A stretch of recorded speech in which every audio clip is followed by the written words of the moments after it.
Guys कल हमने बात की थी बॉयल्स लॉ के बारे में। आज हम करेंगे चार्ल्स लॉ। ये सेकंड लॉ है गैसियस लॉ का। कल क्या था, देखो तीन वेरिएबल होते हैं स्ट्रेट वेरिएबल, पी, वी और टी।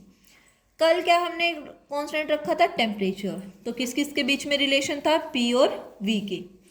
आज हम क्या करेंगे, जो वॉल्यूम होगा, जो प्रेशर होगा, सॉरी वो प्रेशर होगा, वो क्या होगा, कांस्टेंट। प्रेशर कांस्टेंट होगा तो वॉल्यूम और टेम्परेचर का रिलेशन फाइंड आउट करेंगे। तो चार्ल्स लॉ क्या कहता है, when pressure remain constant the volume is directly proportional to temperature. कि जो प्रेशर है वो क्या होता है, कांस्टेंट होता है, और वॉल्यूम और टेम्परेचर क्या होते हैं, डायरेक्टली प्रोपोर्शनल। मैथमेटिकली कैसे लिखते हैं, volume directly proportional to temperature. अगर जो वो मतलब टेम्परेचर अगर हम T1 लेके चल रहे हैं तो वॉल्यूम क्या हो जाएगा, V1। अगर टेम्परेचर चेंज कर दिया T1 से T2 पे तो वॉल्यूम में कितना चेंज आया, मान लिया हमने V1 से कितना चेंज आ गया, V2 में।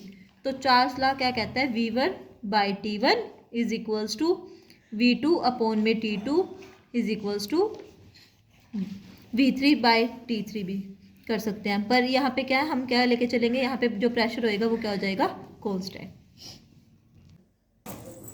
देखो इसकी एक सेकंड डेफिनेशन है जो है ये, प्रेशर रिमेन कांस्टेंट। वही है कि प्रेशर इसमें क्या हो रहा है, constant. The volume of a given mass of a gas increases और decreases by 1/273 of its volume at 0 degree Celsius for every 1 degree centigrade rise और फॉल इन टेम्परेचर। देखो इसका मतलब क्या है कि जब हम प्रेशर को क्या रख रहे हैं, कांस्टेंट। प्रेशर कांस्टेंट है तो क्या होगा, जब हम 1 डिग्री टेम्परेचर में राइज करेंगे, मतलब बढ़ाएंगे 1 डिग्री टेम्परेचर, तो जो उसका वॉल्यूम होगा जो वो 1/273 जो इनिशियल वैल्यू है उससे और बढ़ जाएगा, 1/273 और बढ़ जाएगा जब हम 1 डिग्री टेम्परेचर को बढ़ाएंगे। आइए देखिए इसको एग्जांपल से कैसे समझते हैं। देखो जैसे पहले हमने मान लिया जो 0 डिग्री सेल्सियस है उसका क्या है, जैसे 0 डिग्री सेल्सियस पे वी नोड है, तो जैसे ही हमने टेम्परेचर क्या करा, 1 डिग्री सेल्सियस बढ़ा दिया।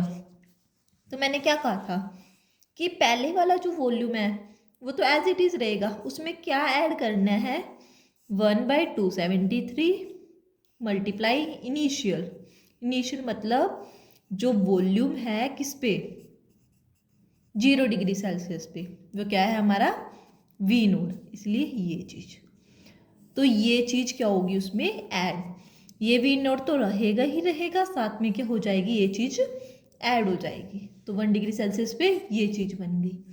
अब 10 डिग्री सेल्सियस पे देखो, जो ये पहले वी नोड वो तो रहेगा, साथ में क्या करना था, 1/23 और साथ में वी नोड। वी नोड क्या मतलब जो वॉल्यूम था 0 डिग्री सेल्सियस पे वो मान लिया, इनटू में टेम्परेचर। टेम्परेचर जो हम दे रही है, जैसे यहाँ पे 10 डिग्री सेल्सियस पे देख रहे हैं तो 10 डिग्री सेल्सियस, 20 डिग्री सेल्सियस पे तो 20, सिमिलरली -10 पे माइनस, यहाँ पे मल्टीप्लाई कर देंगे -10 के साथ, बाकी सारा सेम एज इट इज़ है। अगर हम इस सब को इंक्लूड करें, मतलब कंक्लूड करके, तो हमें क्या निकलेगा mathematically, VT is equals to V naught by 273 multiply T। अब वी नोट इनमें से क्या ले लो कॉमन, तो क्या आ जाएगा 1, यहाँ क्या आ जाएगा T/273। तो अब इसका हमने क्या लिया हुआ है, एलसीएम। इम्पोर्टेंट है, देखो जब हम टेम्परेचर क्या ले रहे हैं, -273 डिग्री सेल्सियस, तो उस पर वॉल्यूम क्या होगा, देखो इनिशियल तो यही लेना है, साथ में क्या था, जैसे वी नोट प्लस, देखो वी नोट प्लस में 1/273 वी नोट इंटू में T। देखो वी नोट रहा, वी नोट रहा 273 टेम्परेचर कितना है, -273, तो टेम्परेचर कितना आ गया, -273। अब देखो इसके साथ ये कट गया तो क्या रह गया, V naught minus V naught, तो कितना हो गया 0। मतलब जब 273 डिग्री सेल्सियस हो जाता है तो टेम्परेचर क्या, मतलब जो वॉल्यूम होता है वो क्या बन जाता है, 0। 273 डिग्री सेल्सियस टेम्परेचर होने पे वॉल्यूम क्या बन रहा है हमारा, 0। अब देखो ये बहुत इंपॉर्टेंट है, इसी से ये आई है absolute zero. The lowest possible theoretical temperature of -273 degree Celsius at which gas is suppose to have zero volume. जब मतलब कि वो टेम्परेचर हाइपोथेटिकल, मतलब क्यों, क्योंकि इसमें क्या होता है कि रियलिटी में ये चीज़ पॉसिबल नहीं है। जब 273 डिग्री सेल्सियस हो जाएगा तो जो गैस का वॉल्यूम हो जाएगा वो क्या हो जाएगा, 0। मतलब जो गैस का वॉल्यूम रिड्यूस हो जाएगा 0 पे, उसी को हम क्या कहते हैं, एब्सोल्यूट ज़ीरो। अब देखो ये हमारा न्यूमेरिकल्स में यूज़ होगा कि जो केल्विन टेम्परेचर है वो किसके इक्वल, मतलब जब हमने केल्विन से सेल्सियस में, सेल्सियस से केल्विन में करना है तो कैसे कन्वर्ट करते हैं। केल्विन टेम्परेचर होता है वो किसके इक्वल होता है, सेल्सियस टेम्परेचर प्लस 273 डिग्री। अब देखो इसको हम ग्राफिकली कैसे रिप्रेजेंट करेंगे। अब हमने पता था कि V डायरेक्टली प्रोपोर्शनल था T से, मतलब टेम्परेचर बढ़ेगा तो वॉल्यूम भी बढ़ेगा। मैंने पहले भी बताया है, वैसे ही आज कि ये क्या हो जाएगा, डायरेक्टली प्रोपोर्शनल का। इसमें क्या है, प्रेशर कांस्टेंट है।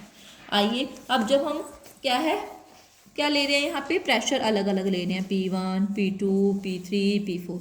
अब देखो इसमें भी क्या आएगा, डायरेक्टली प्रोपोर्शनल है तो क्या आएगी, स्ट्रेट लाइन। बट हमने ये 0 से ना स्टार्ट करके यहाँ से क्यों किया, क्योंकि जो 273 डिग्री सेल्सियस होता है माइनस का, वहाँ पे वॉल्यूम क्या हो जाता है, 0। इसीलिए जो ग्राफ है वो 0 से ना स्टार्ट होके यहाँ से स्टार्ट हुआ है, ठीक है। और वॉल्यूम और टेम्परेचर में क्या हो जाएगा, डायरेक्टली प्रोपोर्शनल। इसी को हम क्या बोलते हैं, आइसो बार। आइसो कल बताया था, सेम। बार मीन्स प्रेशर, मतलब इसमें क्या होता है कि जो प्रेशर होता है वो क्या रहता है, सेम। अब हम करते हैं इसके सिग्निफिकेंस की बात। सिग्निफिकेंस देखो, air expand on heating and its density increases. देखो जैसे जैसे टेम्परेचर इंक्रीज होगा तो एयर क्या हो जाएगी, एक्सपैंड। हीटिंग का मतलब वही है ना कि टेम्परेचर बढ़ रहा है तो एयर क्या हो जाएगी, एक्सपैंड, मतलब उसका वॉल्यूम बढ़ जाएगा। वॉल्यूम बढ़ेगा तो डेंसिटी क्या थी, मास अपॉन में वॉल्यूम। तो वॉल्यूम बढ़ गया तो डेंसिटी अपने आप क्या हो जाएगी, कम, क्योंकि इन्वर्सली प्रोपोर्शनल है। तो वॉल्यूम बढ़ने पे डेंसिटी क्या होगी, कम। यही इसका सिग्निफिकेंस है। अब ये हमारा सारा क्या था, चार्ल्स लॉ का टॉपिक। आइए इसके न्यूमेरिकल कैसे कैसे आते हैं वो समझते हैं। सबसे पहले देखो 20 ml of hydrogen measured at 15 degree Celsius are heated to 35 degree Celsius. What is the new volume at same pressure. देखो इसमें किस चीज़ की बात होगी, सेम प्रेशर की। तो क्या लगेगा, चार्ल्स लॉ। अब देखो यहाँ पे वॉल्यूम कितना है, V1 20 ml, टेम्परेचर कितना 15, दूसरा टेम्परेचर मतलब T2 कितना है 35, और V2 हमने क्या है निकालना है। अब देखो ये किस में था, जो टेम्परेचर था 35 वो किस में था, सेल्सियस में। इसको किस में कन्वर्ट करना है, केल्विन में। तो क्या करेंगे हम, 273 डिग्री ऐड कर देंगे। देखो पीछे हमने किया था ये सेम चीज़ कि देखो केल्विन में चेंज करना था ना, तो कितना था सेल्सियस में 35, प्लस में क्या हो जाएगा यहाँ पे 273। तो ये किस में चेंज हो जाएगा, केल्विन में। तो यही हमने यहाँ पे किया है।